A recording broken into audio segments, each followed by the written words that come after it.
विद्यार्थियों नमस्कार। आज हम लोग एजुकेशन विषय में शिक्षा एवं मापन मूल्यांकन पेपर में सहसंबंध गुणांक का अध्ययन करेंगे। इसमें जैसे छात्रों की उपलब्धि, उनकी बुद्धि, उनकी विषयों में विभिन्न प्रकार के विषयों में प्राप्त अंकों के आधार पर कोरिलेशन आपस में सहसंबंध ज्ञात किया जाता है। किसमें धनात्मक सहसंबंध है, किसमें ऋणात्मक है, किसमें शून्य सहसंबंध होता है। तो छात्रों की शैक्षिक उपलब्धि उसकी बुद्धि लब्धि पर निर्भर करता है। कोरिलेशन दो विषयों के बीच या दो उपलब्धियों के बीच कोरिलेशन ज्ञात किया जाता है। सहसंबंध इंग्लिश में कोरिलेशन कहते हैं और कोरिलेशन कोएफिशिएंट सहसंबंध गुणांक। तो सहसंबंध गुणांक वह गुणांक है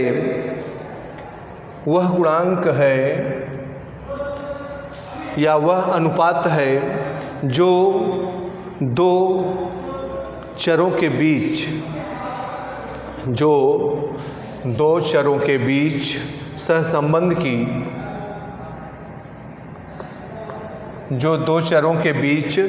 सहसंबंध की सीमा और प्रकृति को अभिव्यक्त करता है। अर्थात दो चर, जैसे आप गणित और विज्ञान का प्रश्न पत्र ले लिए तो उसके बाद आपका देखा जाएगा, गणित में आपने एग्ज़ाम हुआ और विज्ञान का भी एग्ज़ाम हुआ, आपका मूल्यांकन किया जाएगा कि आपका अंकों का प्रतिशत हर परीक्षाओं में घट रहा है या बढ़ रहा है। तो मान लीजिए विज्ञान में आपका बढ़ रहा है, गणित में भी बढ़ रहा है लगातार, तो ये सहसंबंध धनात्मक सहसंबंध माना जाता है। दो चरों के मध्य सहसंबंध गुणांक का मान बताता है कि एक चर के मान में परिवर्तन का दूसरे चर के मान पर किस प्रकार का प्रभाव पड़ रहा है। तो एक चर के मान में जैसे परिवर्तन होता है तो दूसरे चर, अर्थात जैसे एक विषय के मान में परिवर्तन होता है, एक विषय में आप दूसरा अंक प्राप्त किए, दूसरे में कुछ दूसरा अंक प्राप्त किए, तो दोनों में किस प्रकार परिवर्तन होता है, तो इस आपकी रुचि किस विषय में अच्छी है ये ज्ञात हो जाता है। तो इसमें देखिए दो चरों के बीच सहसंबंध तीन प्रकार का होता है। पहला है धनात्मक और दूसरा है ऋणात्मक तथा तीसरा है शून्य सहसंबंध। तीन प्रकार का सहसंबंध होता है। जब एक चर के मान में वृद्धि होने पर दूसरे चर के मान में भी वृद्धि होती है तथा एक चर के मान में कमी होने पर दूसरे चर के मान में भी कमी होती है, तो दोनों चरों के बीच सहसंबंध को धनात्मक सहसंबंध कहा जाता है। जैसे स्थिति एक, यहाँ धनात्मक सहसंबंध का एग्जाम्पल यहाँ आप देख लीजिए धनात्मक सहसंबंध का। तो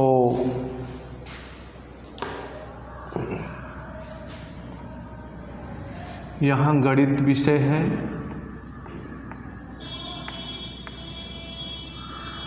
और यहाँ पर विज्ञान।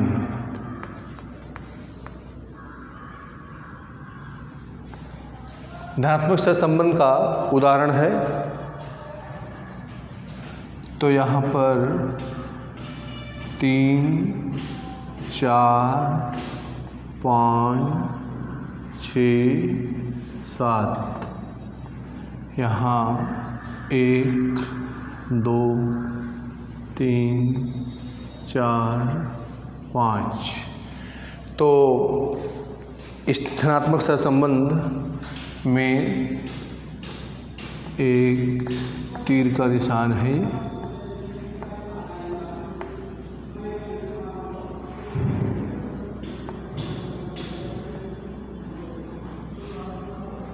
ये धनात्मक सहसंबंध का एग्जाम्पल है। ये घटते से बढ़ते क्रम में चल रहा है, अर्थात एक विषय के मान में वृद्धि होने पर दूसरे विषय के मान में भी वृद्धि होती है। जैसे देखिए, जब एक चर के मान में वृद्धि होने पर दूसरे चर के मान में भी वृद्धि होती है तथा एक चर के मान में कमी होने पर दूसरे चर के मान में भी कमी होती है, तो दोनों चरों के बीच के सहसंबंध को धनात्मक सहसंबंध कहा जाता है। तो यहाँ आपने देखा 5 छात्रों के गणित और विज्ञान में अंक दिए गए हैं। तो यहाँ तीर का निशान ऊपर की ओर लगा है। पहला छात्र 3 अंक पाया, दूसरा 4, तीसरा 5। तो बढ़ते क्रम में है, घटते से बढ़ते क्रम में है, अर्थात वृद्धि हुई है। तो सहसंबंध को हम लोग देख सकते हैं। ये धनात्मक सहसंबंध का उदाहरण है। जिस छात्र के गणित में सर्वाधिक अंक हैं उसके विज्ञान में भी सर्वाधिक अंक हैं। जिस छात्र के गणित में प्राप्तांक दूसरे क्रम पर है उसके विज्ञान में भी दूसरे क्रम पर। क्रमों की यह स्थिति सभी छात्रों के लिए है। अतः कहा जा सकता है, यदि छात्रों के गणित में अंक घट रहे हैं तो विज्ञान में भी घट रहे हैं, यदि गणित में अंक बढ़ रहे हैं तो विज्ञान में भी बढ़ रहे हैं। यदि गणित में अंक घट रहे हैं तो विज्ञान में भी घट रहे हैं, यदि गणित में अंक बढ़ रहे हैं तो विज्ञान में भी बढ़ रहे हैं। अतः गणित व विज्ञान के विज्ञान चरों के बीच धनात्मक सहसंबंध कहा जाएगा। तो ये धनात्मक सहसंबंध का उदाहरण है। जैसे यहाँ पर गणित में अंक कम हो रहे हैं तो विज्ञान में भी कम हो रहे हैं। अगर ऊपर से देखिए, गणित में बढ़ रहे हैं तो विज्ञान में भी बढ़ रहा है। तो ये स्थिति है धनात्मक सहसंबंध की गणित और विज्ञान विषय के बीच। अब हम नेक्स्ट देखेंगे ऋणात्मक सहसंबंध का।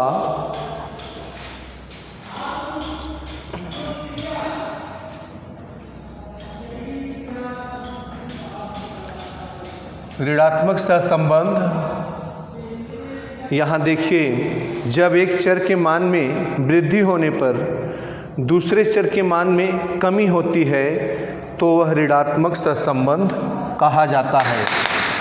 जब एक चर के मान में वृद्धि होने पर और दूसरे चर के मान में कमी होती है तो वह ऋणात्मक सहसंबंध कहा जाता है। अर्थात जैसे एक विषय में आप अधिक अंक प्राप्त किए, दूसरे विषय में कम अंक मिले, तो ये ऋणात्मक सहसंबंध का एग्जाम्पल है। जैसे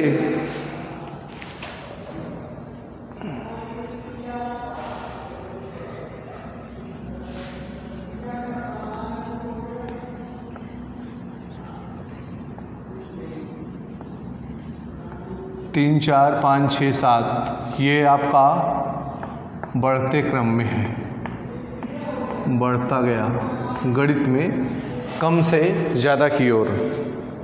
उसके बाद विज्ञान में 1, 2, 3, 4, 5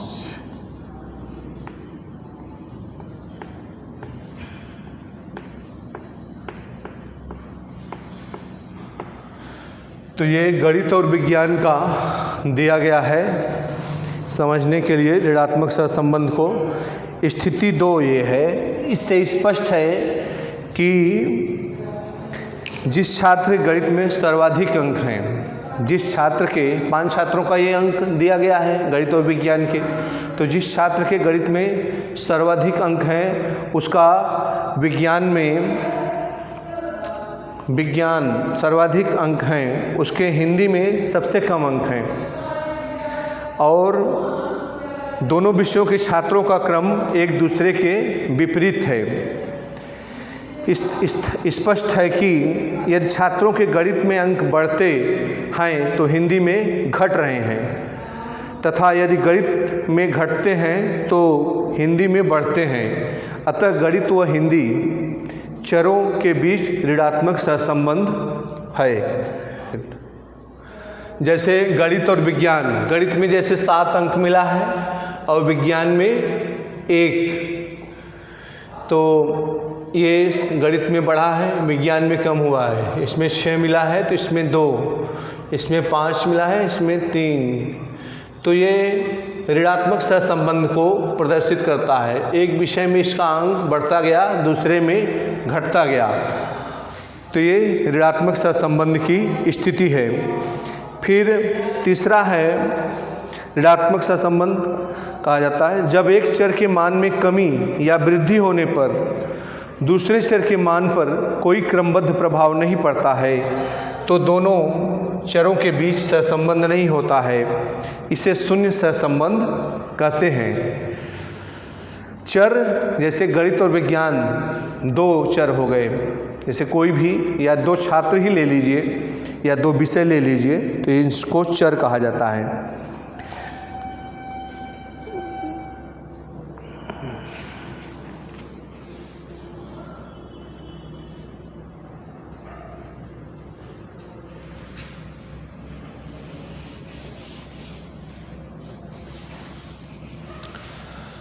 तो यहाँ चेंज होगा,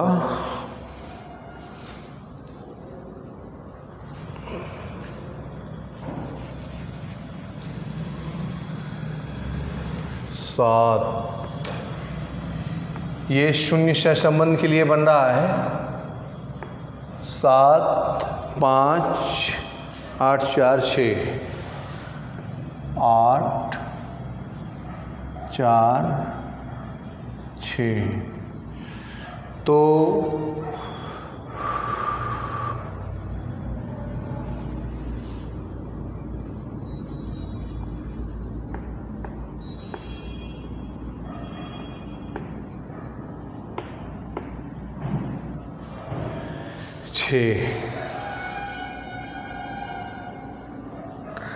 शून्य सहसंबंध की स्थिति का चित्र है। तो यहाँ पर ये बताया है कि स्थिति 3 से स्पष्ट है कि गणित ये 3rd पोजीशन है शून्य सहसंबंध की। तो स्थिति 3 से स्पष्ट है गणित में अंक बढ़ने पर कुछ छात्रों के इतिहास के अंक बढ़ते हैं। गणित में भी वही 7 अंक हैं, तो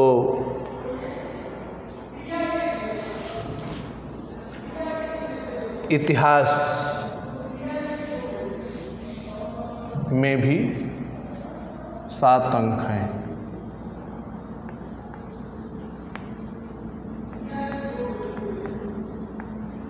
गणित में भी 7 अंक हैं, तो इतिहास में भी 7 अंक हैं। ये फिर गणित में 6 अंक हैं, तो इतिहास में 5 हो गया। तो तथा कुछ छात्रों के इतिहास में अंक घटते हैं, कुछ छात्रों के इतिहास में अंक घटते हैं। अतः गणित व इतिहास में प्राप्तांकों के घटने बढ़ने का कोई स्पष्ट क्रमबद्ध प्रभाव नहीं है, जो शून्य सहसंबंध का सूचक है। तो यहाँ क्रमबद्ध न घट रहे हैं न बढ़ रहे हैं, क्रम से नहीं। तो गणित और इतिहास में क्रमबद्धता नहीं है। इसमें ठीक है 3, 4, 5, 6, 7 तो गणित हो गया, लेकिन इतिहास में क्रमबद्धता नहीं है। ये गणित में 3 पाया, इतिहास में 6 अंक, फिर इसमें 4 पाया, इसमें भी 4, इसमें 5 पाया, इसमें 8, इसमें 6, इसमें 5, इसमें 7। तो पहली स्थिति है कि गणित और इतिहास में बराबर हैं। दूसरे में तो ये देखिए तीर के निशान बने हैं, कभी बढ़ रहा है तो कभी घट रहा है। ये बढ़ा फिर ये डाउन हुआ, घटा। तो ऐसी स्थिति को शून्य सहसंबंध कहा जाता है।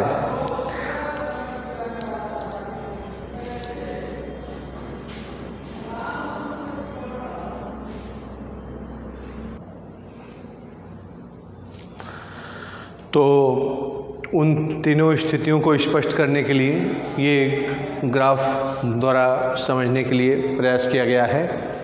तो इसमें दिया गया है कि स्थिति एक से स्पष्ट है कि जिस छात्र के गणित में 5 छात्रों के प्राप्तांक दिए गए हैं गणित और विज्ञान के स्थिति 1 में, तो जिस छात्र के गणित में सर्वाधिक अंक हैं उसके विज्ञान में भी सर्वाधिक अंक हैं, ये लास्ट वाले छात्र का।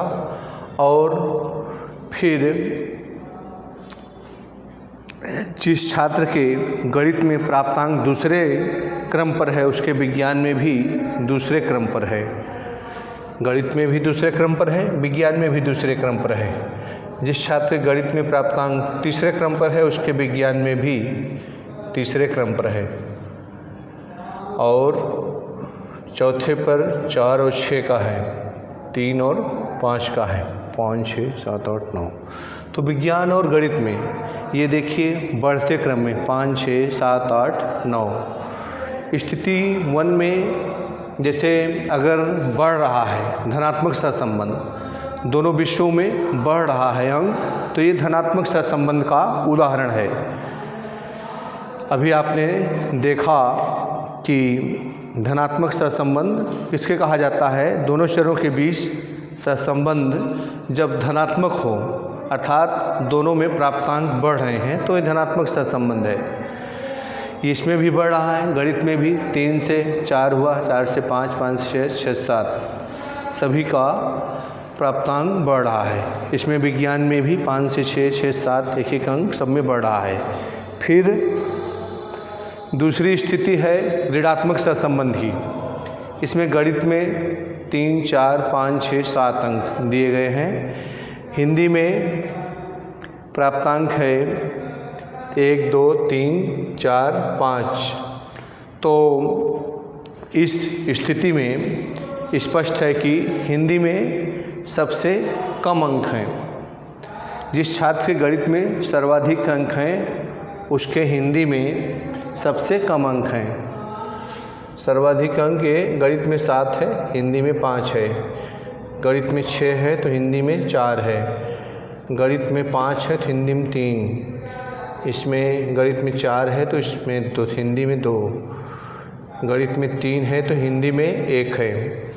तो इस स्थिति में ये ऋणात्मक सहसंबंध, क्योंकि गणित में तो इसका अंक बढ़ रहा है लेकिन हिंदी में अंक कम हो रहा है। गणित में 3 नंबर पा रहा है तो हिंदी में 1 नंबर पा रहा है।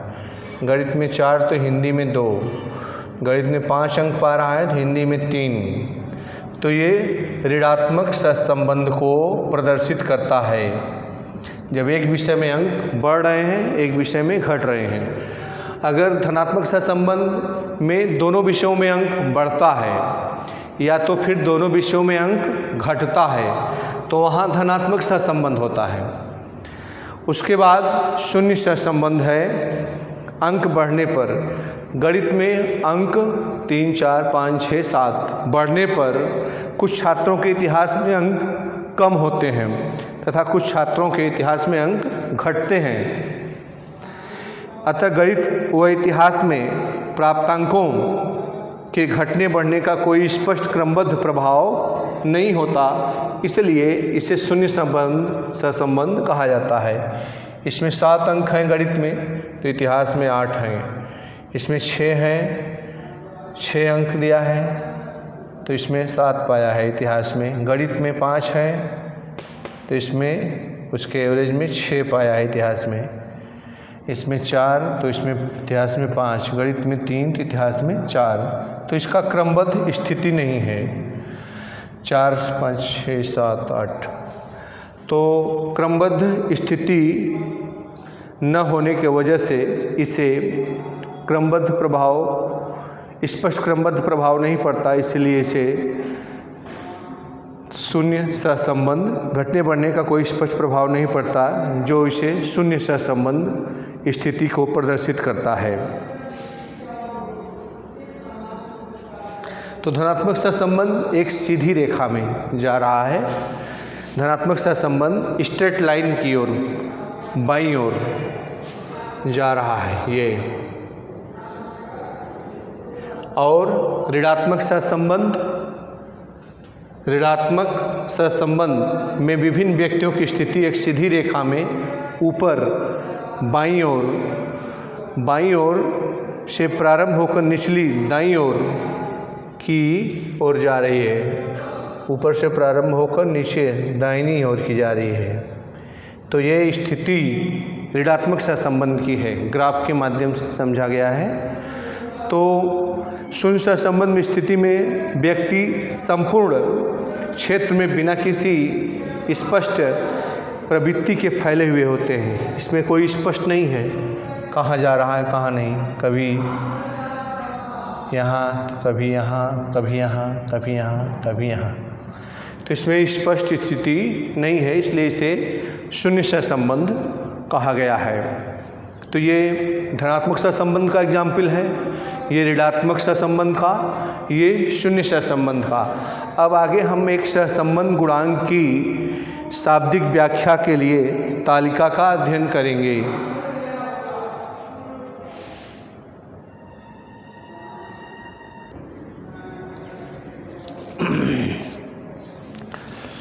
सहसंबंध छात्रों के लिए दोनों चरों के साथ साथ बढ़ने या घटने की प्रवृत्ति से प्रकट होता है। सभी छात्रों की वजह से दोनों चरों के साथ साथ घटने या बढ़ने की कुल प्रवृत्ति होती है, तो पूर्ण धनात्मक सहसंबंध कहा जाता है। ये दोनों छात्रों के प्राप्तांक बढ़ रहे हैं या लगातार घट रहे हैं, तो इसे पूर्ण धनात्मक सहसंबंध कहा जाता है। यदि अधिकांश छात्रों की वजह से दोनों छात्रों में साथ साथ घटने या बढ़ने की प्रवृत्ति होती है, तो उच्च धनात्मक सहसंबंध कहा जाएगा। इसी प्रकार से कुल छात्रों, कम छात्रों व बहुत कम छात्रों की वजह से दोनों चरों में साथ घटने या बढ़ने की प्रवृत्ति होती है, तो क्रमशः परिमित, निम्न, अत्यंत निम्न, शून्य धनात्मक सहसंबंध, निम्न धनात्मक सहसंबंध कहा जाता है। इसी प्रकार से, ठीक इसी प्रकार से यदि सभी छात्रों, अधिकांश छात्रों, कुछ छात्रों, कम छात्रों व बहुत कम छात्रों की वजह से एक चर के घटने पर दूसरे चर के बढ़ने की प्रवृत्ति होती है, तो पूर्ण ऋणात्मक, उच्च ऋणात्मक, परिमित ऋणात्मक, निम्न ऋणात्मक तथा अत्यंत निम्न ऋणात्मक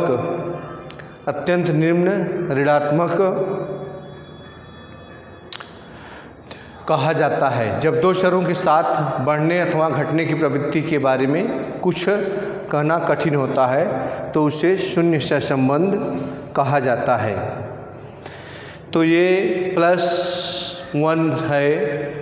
दो सब विषयों के बीच अगर सहसंबंध गुणांक निकालने पर +1 आता है, तो इसे पूर्ण धनात्मक सहसंबंध कहा जाता है। पूर्ण धनात्मक सहसंबंध कहा जाता है। +1 आने पर +0.90 से +1 के बीच आता है, तो अत्यंत उच्च धनात्मक सहसंबंध।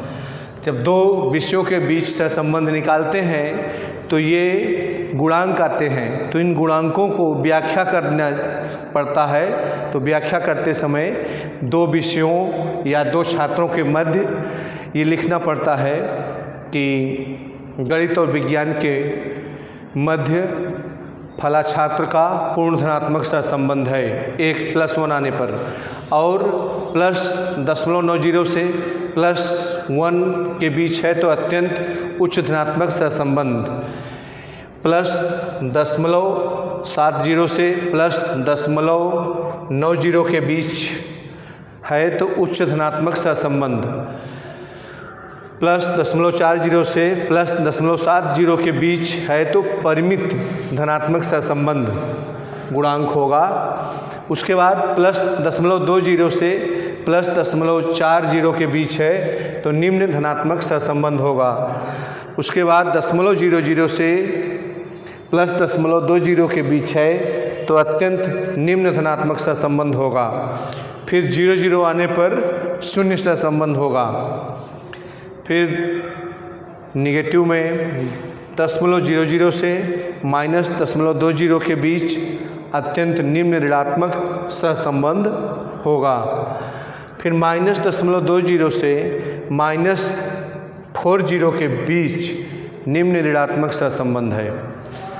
जैसे मान आता है दो छात्रों के प्राप्तांकों का सहसंबंध गुणांक निकालने पर मान अगर ये आता है माइनस में, तो ये माइनस मान आने पर उसकी व्याख्या इस प्रकार से की जाएगी कि दो छात्रों का फला विषयों में ये 0.00 से -0.20 के बीच आएगा तो अत्यंत निम्न ऋणात्मक सहसंबंध कहा जाएगा। उत्तर की व्याख्या में लिखना पड़ता है। फिर -0.20 से -0.40 के बीच आएगा तो निम्न ऋणात्मक सहसंबंध कहा जाएगा। फिर -0.40 से -0.70 के बीच आएगा तो परिमित ऋणात्मक सहसंबंध कहा जाएगा। फिर -0.70 से -0.90 के बीच आएगा तो उच्च ऋणात्मक सहसंबंध कहा जाता है। फिर -0.90 से -1 के बीच आएगा तो अत्यंत उच्च ऋणात्मक सहसंबंध होगा। -1 अगर आएगा तो पूर्ण ऋणात्मक सहसंबंध होगा। तो इस प्रकार आपने ये सहसंबंध गुणांक की शाब्दिक व्याख्या तालिका देखा। इसको आप लोगों को याद करना पड़ेगा। जैसे परीक्षा में आपने सहसंबंध गुणांक निकाला तो इसकी व्याख्या भी लिखनी पड़ती है, तो इस तालिका को आपको अपने दिमाग में याद रखना पड़ेगा। तो बहुत ही सरल तालिका है ये, थोड़ा सा ध्यान देंगे तो 10 मिनट में याद हो जाएगा। शब्दों का भी हेर फेर बहुत कम है। अत्यंत है, उच्च है, परिमित है, निम्न, अत्यंत, तो यही थोड़ा 3-4 शब्द हैं और सब में वही है। धनात्मक सहसंबंध ऋणात्मक सहसंबंध लिखा है, उसमें देखना है +0.90 से +1 के बीच। तो यहाँ +1 है पहला, उसके बाद लास्ट है -1, तो प्लस माइनस में आएगा तो ये 90, 20, 20, 40, ये 40, 30, 70, 70, 20, 90, तो ऐसे अंतर है, समझ लेंगे एक बार तो बहुत ही जल्दी याद हो जाता है। तो इस प्रकार आज हम लोग सहसंबंध गुणांक की व्याख्या करना की तालिका भी देख लिए। सहसंबंध गुणांक कितने प्रकार का होता है उसको भी देखा गया। अब हम लोग आगे दो चरों के बीच विद्यमान सहसंबंध गुणांक परिणाम जो जानने के लिए सहसंबंध गुणांक की गणना की जाती है। वस्तु सहसंबंध गुणांक एक आनुपातिक संख्या होती है, नंबर होती है जिसका मान -1 से लेकर +1 के बीच, -1 से लेकर +1 के बीच हो सकता है। सहसंबंध गुणांक में ऋणात्मक सहसंबंध व धन चिन्ह धनात्मक सहसंबंध को अभिव्यक्त करता है।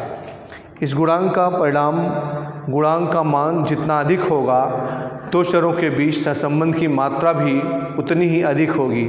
सहसंबंध गुणांक के आधार पर दो चरों के बीच सहसंबंध गुणांक की व्याख्या ये सारणी के अनुसार की गई है। तो सहसंबंध गुणांक ज्ञात करने के लिए कई विधियां हैं। प्रस्तुत अध्याय में सहसंबंध गुणांक ज्ञात करने की दो सर्वाधिक प्रचलित विधियां हैं, श्रेणी क्रम विधि, रैंक आर्डर मेथड व गुणनफल आघूर्ण विधि। तो यहाँ पर यह इंगित करना होगा कि इन दोनों विधियों से सहसंबंध गुणांक कुछ भिन्न भी हो सकता है। उक्त चरों का मान मापन क्रमित स्तर पर ही करना होता है। तो इस प्रकार आज आप लोगों ने सहसंबंध की प्रकार देखा, सहसंबंध क्या होता है, सहसंबंध की सारणी देखी, गुणांक निकालने की, उसकी शाब्दिक व्याख्या। अब हम नेक्स्ट वीडियो में सहसंबंध गुणांक निकालने की विधियों का अध्ययन करेंगे। आज की कक्षा यहीं समाप्त होती है। आप इस वीडियो को अधिक से अधिक देखें, लाइक करें, सब्सक्राइब करें। धन्यवाद। थैंक्स।